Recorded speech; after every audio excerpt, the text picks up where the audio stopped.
अरे सुनो, हमने क्या किया, सबसे पहले जो फोन आया, मैं आपको चेकिंग बताता हूँ। सबसे पहले अगर फोन आता है तो आपको सबसे पहले देखो, ये कहीं से भी इतना सील्ड पहले से उतरा हुआ था, हमने कुछ नहीं उतारा, ये ऑलरेडी उतरा हुआ था।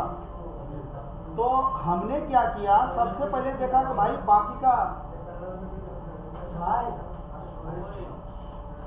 बाकी का देखा सारे सील्ड लगा हुआ है। हमने आपके सामने ही यहाँ पे स्विचिंग कॉइल उतारने के लिए देखा, लेकिन हमने देखा भाई सील्ड ऐसे हीट मार के निकालूंगा और यहाँ सीपीयू है, क्या है, हो सकता है उस पर हीट लग जाए, मेहनत ज़्यादा लग जाएगा, नहीं लग जाएगा। हमारा काम यही ना, जल्दी से जल्दी फ़ोन को बनाए, है कि नहीं। पूरा ऐसी तैसी थोड़ी निकालना, हमको पता है कि भाई साहब इसकी बिफोर पावर में दिक्कत है, तो हमको बिफोर पावर चेक करना है। कहीं ना कहीं तो खुला हुआ जगह मिलेगा ना, तो मुझे यहाँ मिल गया पावर के पास। जब यहाँ मिल गया तो हम सोचे यार जब यहाँ मिल ही गया तो क्यों परेशानी करेंगे। तो यहाँ पे देखो हमने क्या किया, इसको देखो इस तरीके से, यहाँ पे देखो ये माइनस है और ये प्लस है। अब यहाँ पे हमने 2 एम्पियर दे करके देखा, तो देखो इस तरीके से कर रहा, इसे कर रहा था ना, हमने तो दोनों स्विच बटन नहीं दबाया है, खुद में खुद। जब हमने थर्मल के पास रखा, थर्मल कह रहा भाई रुकेगा तभी ना बताऊंगा, ये तो सेकंड से पहले कई बार जंप मार दिया रहा है, वो तो थर्मल कह रहा हमारी बस की नहीं है। तो हमने बोला, जब दिमाग में हमने ये सोचा भाई साहब ये बिफोर पावर की दिक्कत है। क्या दिक्कत है, या तो बीबेड में गड़बड़ होगा या बीपीएच में गड़बड़ होगा, क्योंकि हमने तो दोनों स्विच दबाया नहीं, हमने तो मोबाइल को ट्रिगर किया नहीं है, फिर ये एम्पियर ले कौन रहा है कि नहीं। तो हमने क्या किया, अब हमने मल्टीमीटर उठाया कंफर्म करने के लिए कि वाकई में बीबेड ही प्रॉब्लम है या बीपीएच प्रॉब्लम है। समझ में आया नहीं आया, मुझे ये पता करना है कि इसमें बीबेड ही प्रॉब्लम है या फिर बीपीएच में प्रॉब्लम है। तो इसके लिए हमने मल्टीमीटर को ऑन किया और यहां से हमने डायोड मोड को सेलेक्ट कर दिया,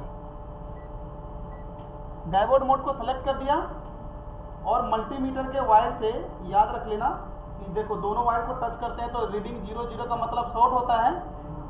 हमने चेकिंग स्टार्ट किया, सबसे पहले हमने बीबेड का जीआर लिया। क्या लिया, बीबेड जीआर कितना दिखा रहा है, कितना से कितना होना चाहिए बताओ, होना चाहिए ना। अब फॉरवर्ड में तो बीबेड कह रहा है हम फर्स्ट क्लास है, तो इसके एक और रिश्तेदार है ना जिसको हम बीपीएच बोलते हैं, वो भी प्राइमरी में ही आता है। तो हमने बोला है जब तक दोनों को ना चेकिंग करो तो सेकेंडरी मत चेक करना, बताया था नहीं बताया है, हमने बताया था ना, जब तक ये प्राइमरी ओके ना हो तब तक सेकेंडरी चेक नहीं करेंगे। हमने प्राइमरी का बीबेड चेक किया है, तो अब हम यहाँ से बीपीएच चेक करेंगे। बीपीएच में हमने बताया कॉइल और आईसी के बीच वाले कैपेसिटर होते हैं। अब देखो हमको तो एक्सपीरियंस का ना सर पता है, लेकिन आप अगर काम करोगे तो याद रख लेना, इसमें यहाँ से लेकर जहाँ तक कॉइल लगे वहाँ तक चेक कर लेना। तो जैसे देखो मैं इसको चेक किया, इधर का जीआर क्या आ रहा है और इधर का, इधर भी 0 आ रहा है। यकीन मानो कि हमको इसको एक लाइन से तोड़ना नहीं है। बहुत से टेक्नीशियन पता है क्या करता है, देखा ग्राउंड से बीप दे रहा, तोड़ दिया, तोड़ते तोड़ते तोड़ते इतना तोड़ देता है कि इसका बीपी लो हो जाता है कि नहीं। हमने ये देखा कि इसकी बीपीएच में प्रॉब्लम है, बीबेड में नहीं, तो हम शॉर्ट किलर कहाँ देंगे बताओ, बीपीएच में देंगे ना। बीबेड में क्यों देंगे, बीबेड के बाद बीच में एक मॉसफेट लगा है, बीपीएच और बीबेड में लगा है नहीं लगा है। अगर हम इसको ज्यादा जबरदस्ती करेंगे तो वही मॉसफेट पिघल जाएगा। हमको क्या लगेगा यार शॉर्टिंग तो वही था, और जब उतार दोगे तब भी शॉर्टिंग रहेगी। हमने क्योंकि जबरदस्ती उसको पिघलाया ना, तो हमको अब बीबेड में नहीं देना, बीपीएच में देना है, और हमको पता है ना बीपीएच लाइन है। तो अब एक बात बताओ, जितने भर ही शील्ड खुला है, अब एक बात बताओ ये सीपीयू में बीपीएच जाता है क्या, तो यहाँ वजन लगा के क्या फायदा, पावर ऐसी के पास आता है। तो हम देखो यहाँ से किसी ने ये तोड़ा भी है, शायद ये भी बीप दे रहा होगा तो इसने तोड़ दिया, लेकिन हमने अरे तोड़ा है, टूटा हुआ है, हाँ सील निकालने में टूटा होगा, चाहे जो भी हो। तो हमने देखो, हमने ये बोला है कि कभी भी इस पे काम करो जब ऐसा लगे कि यार हम बड़ा एक्शन लेने वाले हैं, तो उससे पहले ना पूरी तरीके से कंफर्म हो जाओ कि इसी पे लेना है कि नहीं। ऐसा नहीं कि फिर जमानत पे छूट के आ जाए, पूरा सबूत इकट्ठा कर लो, उसके बाद ही उसको अरेस्ट कर लो, फिर कहाँ जाएगा वो। हमने तो पूरी तरीके से चेकिंग कर लिया ना कि भाई साहब इसकी बीपीएस में दिक्कत है कि नहीं। अब बीपीएस तो ठहरा बहुत बड़ा सर्किट, आप इसको इस तरीके से हैंड पे रख करके भी आप इसमें देंगे अगर एम्पियर, तो जाहिर सी बात है कहीं ना कहीं गर्म होगा नहीं होगा। तो अब हम क्या करेंगे, क्या यहाँ डीसी सप्लाई में ध्यान दो, पहले हमने 2 एम्पियर लगाया, क्या लगाया 2 एम्पियर। अगर 2 एम्पियर से, अब ध्यान दो कौन सी कैपेसिटर बीप किया था, यही किया था ना। तो देखो अब की बार मैं इस पे दूंगा, देखो इधर कुछ बोला नहीं, इधर दोनों साइड दो, कुछ बोला क्यों नहीं बोल रहा है, क्योंकि एम्पियर कम है, कह रहा और लोड बढ़ाना पड़ेगा, हो सकता है इससे ज्यादा का वो पहले ही शॉर्ट करके बैठा है, तो हमने 5 कर दिया। अब यहाँ लगा करके देखते हैं, देखो 5 वोल्टेज नहीं बढ़ानी है, देखो क्या हुआ, पिघला ये, देखो यहाँ पे भी दिया था तो वही पिघला था, यहाँ पे भी दिया तो वही पिघला था। तो अब हम क्या करेंगे, वो जो मेल्ट हुआ है उसको रिमूव कर देंगे, क्या कर देंगे,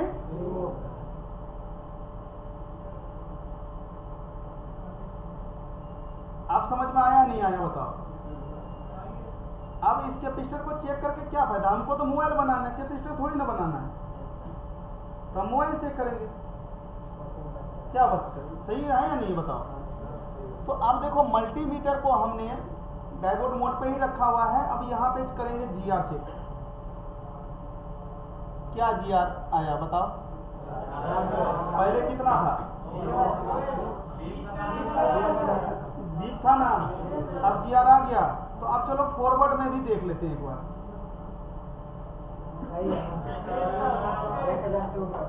1000 से ऊपर आया। अब हम इसको क्या करते हैं, एक बार जो है इसकी चार्जर और बैटरी लगाते हैं, है ना।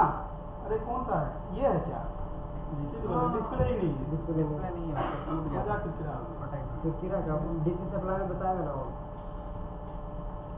वो मजा नहीं आएगा ना। एक 15 इसके किसी के पास डिस्प्ले है, नहीं दूसरा एक 53 है। अब मेरे को खाली इतना बताओ डिस्प्ले है या नहीं है, कौन सा मॉडल है हमको नहीं मालूम। नहीं है। अच्छा सुनो मेरी बात, समझ में आया या नहीं आया ये बताओ। अब देखो हम बूट केबल लगाते हैं, अब आप सब देखो पहले वाला जो कंडीशन था वो सोल्व हो चुका है। अब ये बताओ कि क्या हमने थर्मल का इस्तेमाल किया, थर्मल भी पहचानने से मना कर दिया, कह रहा भाई हमारी बस की बात नहीं है, आप तुम देखो, ऐसा मत सोच लेना थर्मल लोगे तो सारे फोन ही रिपेयर कर लूंगा। अब देखो जब ऑन ऑफ स्विच हम आप प्रेस करते हैं, देखते हैं अब क्या सिचुएशन है इसमें, देखो चालू हो गया क्या, कैसे हो गया चालू बताओ। अब देखो सुनो मेरी बात, अगर मेरे पास सही जानकारी है तो ही ना फोन बन गया। अगर हम इसमें चार्जिंग आईसी उतारते, पावर आईसी उतारते हैं, एक बात बताओ, पहले तो खाली बैटरी कनेक्टर पे ही शॉर्टिंग चेक करते थे, उससे कुछ फर्क पड़ने वाला है इस फोन को।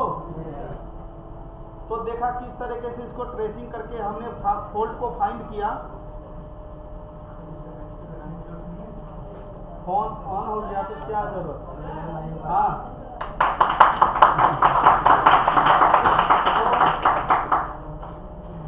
तो देखा ये किस तरीके से फॉल्ट को हमने फाइंड किया।